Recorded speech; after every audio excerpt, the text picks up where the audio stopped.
welcome into Courtside Chats with AJ McCord. We are here at Moda Center just ahead of Game 5. The Trailblazers stole one in Chesapeake Arena Sunday night to make this a 3-1 series lead. Portland trying to eliminate the Thunder tonight in Moda Center. Now, a lot of things had to go right on Sunday for the Blazers to get the lead. They got huge nights from pretty much all of their starters. Maurice Harkless had 15 points, a series high. Al-Farouq Aminu, the Chief, had 19 points. He was 4 of 9 from distance and added another 9 rebounds, and we had another prolific third quarter from DAMIAN LILLARD. He had 15 points in the third to bust this thing wide open. And then AJ McCord, one of the unsung heroes of this series and really of this season, he was locked in and just nailed floater after floater that quieted that thunderous Oklahoma City crowd. So tonight, the Blazers are looking to end this series, punch their ticket to round 2. But if there's one thing we knew was going to happen in this series, it was that it was going to be feisty. We got a little bit of the fireworks in Game 3, but other than that,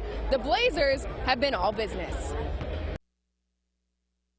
To be honest, I liked our demeanor in the third game, but we're very businesslike. We took care of our business. I think, as I told the team, we have to be concerned about us, and I thought we played the way we needed to play, and there really wasn't a lot, as we talked about yesterday, any of the peripheral stuff. I thought both teams really focused on the basketball game, and I thought it was well officiated. Both teams played hard. Rashid. You know, it was, I liked the way we approached the game throughout.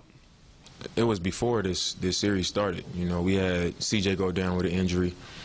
We lost our starting center for the season. And, you know, we were kind of put in a position where we had to really lean on each other and trust each other. And I think it was great for our team. You know, it made us, like I said, lean on each other, develop that trust, develop the confidence that we needed with each other, you know, regardless of the coaches or the trainers or whoever. Our team was together and really believing in each other. So I think coming into this series has been huge for us. We just been getting the job done. Like Coach said, we had a business-like mentality. And it was the first time that after Game 3, it was like, you know, we in the locker room saying they lived at the free throw line and all this stuff, but Game 4, we're not talking to nobody but ourselves. Referees can call it how they want to call it. We just going to worry about ourselves. We're going to play hard. We're going to stay together. Whenever the crowd get into it, we're going to just keep doing what we do and come out on top. You know, so I was proud that we was able to stick to that and actually get it done. But a lot of that is because of what we have been through during the regular season and how we came together. A lot more mature than we were in past years. We can handle adversity, understand what we wanted to accomplish tonight. We didn't want anything to get in the way. We didn't want anything to interfere with that. Multiple times we had discussions about not saying anything to anyone. You know, if they don't have a black or gray jersey on, don't talk to them. Talk to our team only. Don't talk to the refs. Don't talk to the other team. Execute our game plan, and let's get out of here with a win. And that was our mindset going into it. I think, you know, having gone through what we've gone through historically, we understand what we need to do, who we need to talk to, and how we need to execute. All right, I am super stoked for our next guest. This is my girl, Jamie Hudson. Oh, hello. She's a Trailblazers reporter for NBC Sports Northwest. How was your trip back? Good early. Yes. I think we got, what, maybe an hour and a half sleep after Game 4, but it didn't matter because the Blazers got the win, so you don't need sleep. No. And now we're back in Portland. Sleep when you're dead, right? Yeah. And it looks good in here, It huh? does. I am loving the whiteout. Yeah. I think they should do this every game. I know. The whiteout in the playoffs. Probably get a little expensive, but it does look really good tonight. So one of the things we've talked so much about, the Blazers are so business mentality. They have a job to get done, and that is all they're interested in. How important has it been for them not to engage in all the theatrics the Thunder like to do? I think that's been so key this series, and I think what was really telling is before Game 4, when the Trailblazers are doing their pre-game segments, I guess I should say, and Maurice Harkless, we've seen it. He likes to go and bug Kevin Calabro and Lamar Hurd, right, and jump on him. Yes. He did not do that. Nope. He went up to them, shook his hand, shook their hand, and I thought, hey, yes, that is what they need right now, this business-like mentality. Because this team, they like to have fun. They're jokesters, and I love that about this team. Right now, they are dialed in, AJ. And I've been covering this team in some capacity for 8 years now. Yeah. This is seriously one of the most dialed-in teams I have seen in the last 8 years. Yeah, so that's good news for Blazers fans who are hoping tonight proves to be the ticket to the second round. Now, the other thing we know on Sunday, they got big games. They've gotten great defensive efforts from Mo and Chief throughout the series, but Chief really broke out the scoring on Sunday. So what is it going to take for those two to have big games again tonight? Well, Damian Lillard said it. He said, hey, we're trusting our teammates, and we have to right now. Right. And we know Al-Farouq Aminu, he has worked on his game so much in the last couple of seasons. In the summer, he has made sure to kind of work on his dribbling, because I know fans are a little worried about his ball handling, but he has done so much better with that this season. And now he's consistently hitting the three. You got to talk about his free throw shooting as well. That guy has been clutch from the charity stripe. So Al-Farouq Aminu has been so important for this team on both sides of the ball right now. He has been. CJ McCollum called him the glue guy. He's the one that holds this team together. So gonna need another big game from him tonight. The other thing we know, the Thunder are a team that when things are desperate, they get into it. Now, Friday, of course, they were looking at going down 3-0, which no team has ever come back from, as we know from saying that stat last season over and over again. But tonight is really a win or go home. So the Blazers weren't able to handle the desperate Thunder on Friday. How do they do it tonight? Well, I know this team not only is focused, but they're motivated. They want this series to end. Therefore, one, they don't have to go back to Oklahoma City, but two, they can get rest, AJ, because the Nuggets and Spurs obviously tied at 2-2. That means you'll be waiting for that series to wrap up, which is always nice. Get some rest and extra days film off. study. Yes, because right now we know they've been focused on the Thunder, so it would be huge for the Blazers to have a couple of extra days to do some film study. Yes. But we're not going to talk about that yet. We have a game tonight. So speaking of being down 3-0 in this series, so we've talked a lot about, you know, last year, where this team was. In fact, at this time last year, we were finished with our season of covering the Blazers, right? But on Sunday, the Blazers really opened up a little bit more about how they took last season's postseason failure and turned it into a learning experience and how they're moving on and getting better. Take a listen. We got swept last year. It was really embarrassing, and everybody talked about it. It was on TV every day. I went on TV and they talked about us getting swept. They talked about me getting traded.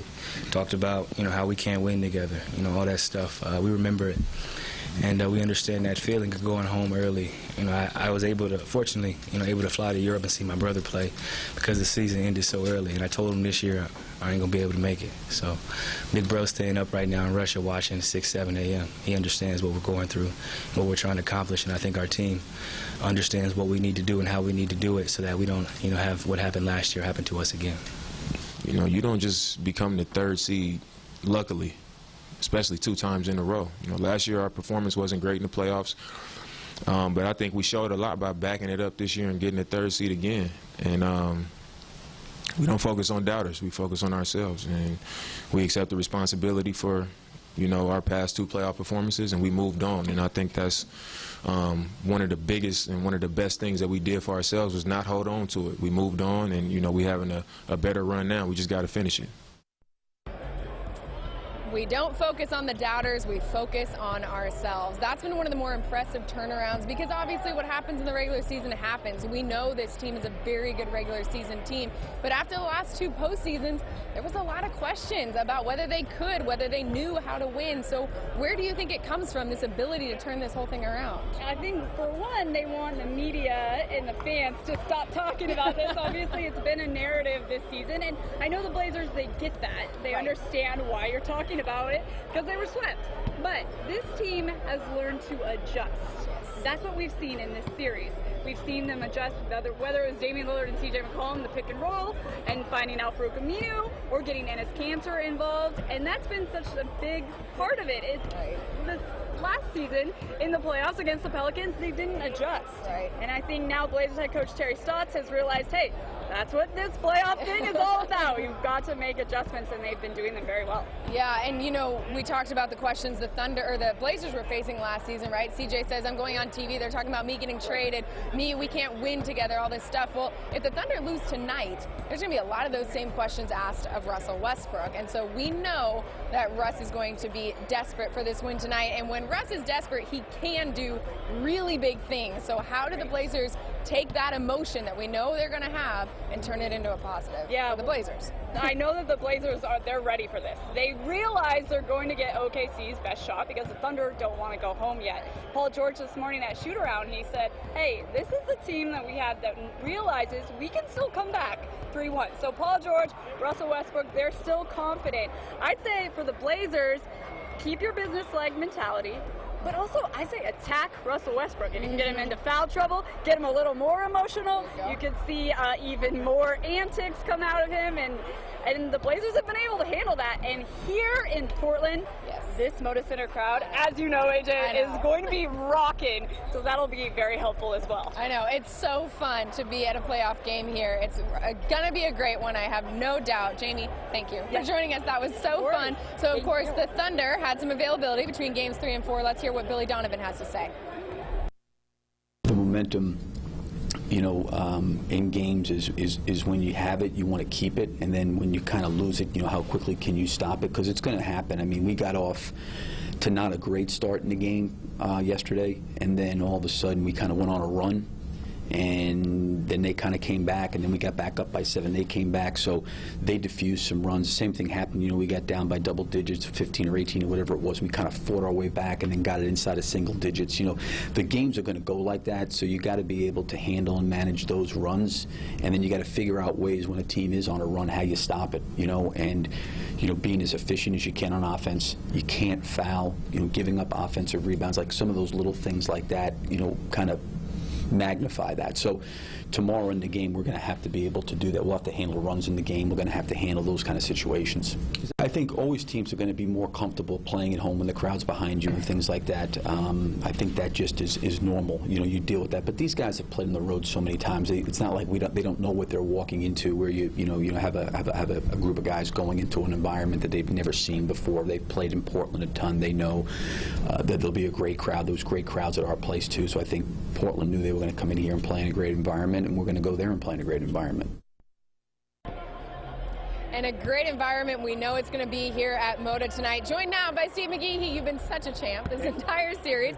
So he's joining us, our sister station in Oklahoma City. So Steve, the playoffs have not been kind to Oklahoma City since 2016 when a certain someone made his departure from Oklahoma City. They haven't won a series in that time. They also haven't won a postseason road playoff series. I think it's 11 straight road playoffs. So is it the do theory tonight for the Thunder? Obviously here they don't know, but maybe for Oklahoma City. But for whatever reason, obviously when Kevin Durant left, a huge scoring 30 points a game left as well, and they tried to replace it with Victor Oladipo.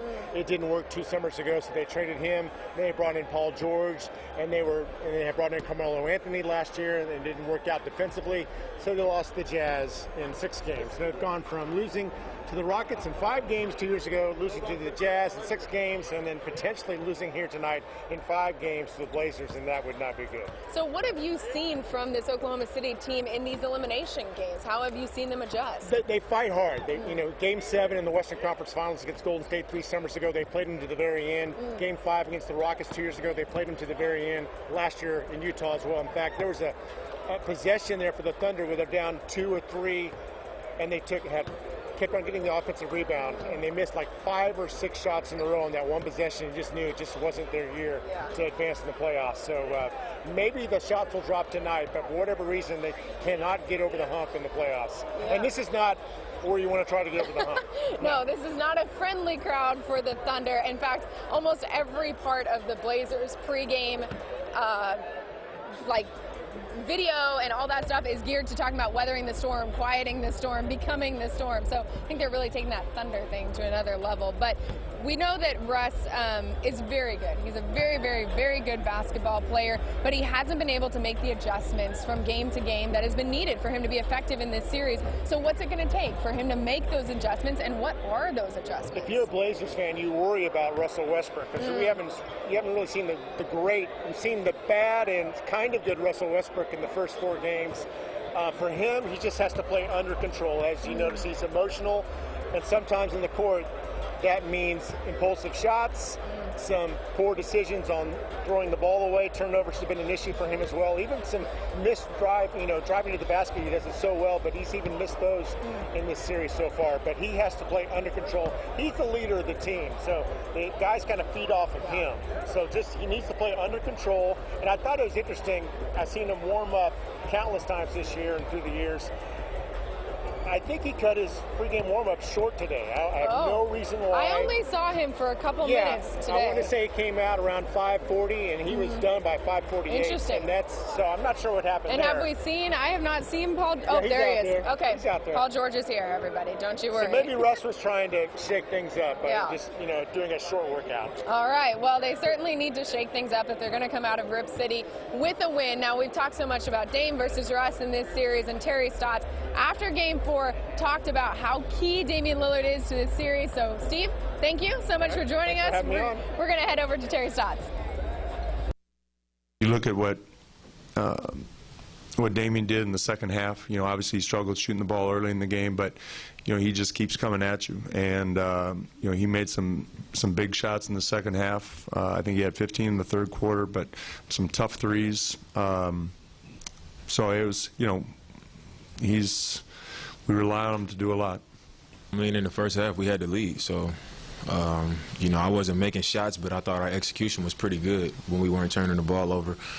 Our defense was solid, so I didn't feel the need to try to get overly aggressive in that first half once I saw how the game was going. But then in the third, I felt like that was a time where we needed to kind of hit the gas. Not playing great in the first half, them making shots, forcing turnovers, and we still had the lead. And we came out the locker room saying, turn it up, get more aggressive on offense, keep trusting each other, but let's tighten up on defense. And we did that, and I was able to get rolling on the offensive end.